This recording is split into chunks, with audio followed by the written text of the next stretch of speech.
High এই আপু কি করতেছে? এবার কেমন নোজ কন্ট্রোল, এমন ভাবে লিপস্টিক তো জীবনেও দিতে দেখি না। রে ভাই একটা প্রোডাক্ট দিয়া দেখি নোজ কন্ট্রোল করতেছে, আইশ্যাডো দিতেছে, ব্লাশ অন, আবার লিপস্টিক। আমি তো অবাক, আমার মুখে নাই জবাব। একটা প্রোডাক্ট দিয়ে যদি এত কিছু করা যায় তাহলে আমরা এত এত টাকা দিয়ে কেন এত প্রোডাক্ট কিনি? এই আপুটা এই নোভোর এই প্রোডাক্টটা ইউজ করছে। নোভো কোম্পানি নিউ লঞ্চ করছে এই প্রোডাক্টটা। আমিও এই নোভোর নতুন প্রোডাক্টটা ব্যবহার করে দেখবো কতটা কাজ করে। ওই আপুটা যতটা কাজ করছে এতগুলো কাজ করে কিনা। নোভোর এই নতুন প্রোডাক্টের মধ্যে তোমরা 4টা কালার পেয়ে যাবে। প্রত্যেকটা তোমাদের খুলে খুলে এখন আমি দেখাবো।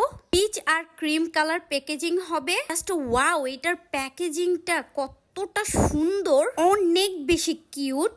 এটার ভিতরে এই কালারটা হবে। সিলিকনের এই অ্যাপ্লিকেটরটা দিয়ে তোমরা এই প্রোডাক্টটা ইউজ করবে, একদম অল্প পরিমাণে নিলেই বললাম হয়ে যাবে। খুবই সুন্দর প্রোডাক্টটা। চলো এখন তোমাদেরকে পার্পল কালারটা খুলে দেখাই। সবগুলোই অনেক বেশি কিউট, খুবই হাই কোয়ালিটি। যারা নোভোর প্রোডাক্ট ইউজ